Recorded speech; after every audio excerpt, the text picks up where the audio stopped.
आजिठू आसंता 23 तारिख पर्यंत भुवनेश्वर जनता मैदान रे अनुष्ठित होउछि मत्स्य प्राणी समावेश 2026। मुख्यमंत्री मोहन चरण माझी यार शुभ उद्घाटन करिसेंते। मत्स्य एवं प्राणी पालन क्षेत्र में आधुनिक ज्ञानकौशल व्यवहार करी कृषक मानक उत्पादन एवं उत्पादकता वृद्धि विषय में सचेतन कराइबा लक्ष्य रे এই कार्यक्रम अनुष्ठित होउछि। ओडिसा रे 60% कृषि कार्य उपर निर्भर। कृषि कार्य रे एमानकर आय को वृद्धि करा जाई पारिबो बोली मुख्यमंत्री कहिसेंते। आनुषंगिक कृषि पई प्रोत्साहन करा जाउछि।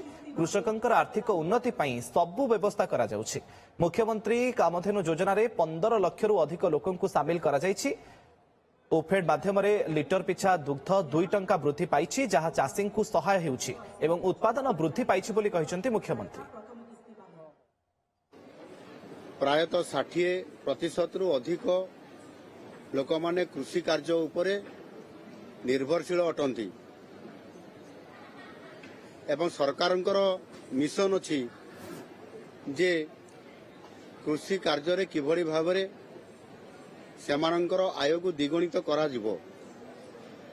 आउ सेथि पई जो लोक माने कृषि कार्य करूछंती सेमाने किभଳି भाबरे कृषि कार्य सहित आनुषंगिक कृषि कार्य एवं ता सहित मध्य अण कृषि कार्य केमती करि परिबे आ सेथि पई सरकार के तरफ अनेक प्रोत्साहन योजना माध्यम रे नुआ नुआ योजना माध्यम रे करा जाउछि एवं सेथि पई जो अधिकांश लोक कृषि कार्य उपर नियोजित अछंती सेमानंकर आर्थिक उन्नति आनिबा पई आम सरकार आसिला परे आमे प्रथमे फोकस करलु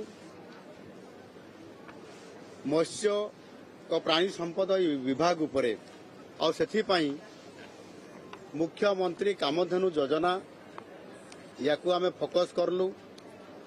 आमे देखिलु जे जदि चाषींकर आय द्विगुणित करिया पई हेले एवं समानंकु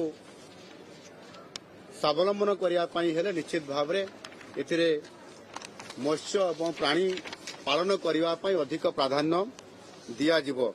आ सेहि पई आमे माछ चाष सहित गोपालन प्राणी पालन एवं सेथि पई एमानकु आमे मुख्यमंत्री कामधेनु योजना रे आमे शामिल करिवा पई आर्थिक सहाय्य एवं प्रोत्साहन देबा पई आमे प्राय पाखापाखि 15 लाख रु अधिक एथिरे हिताधिकारी को शामिल करलु।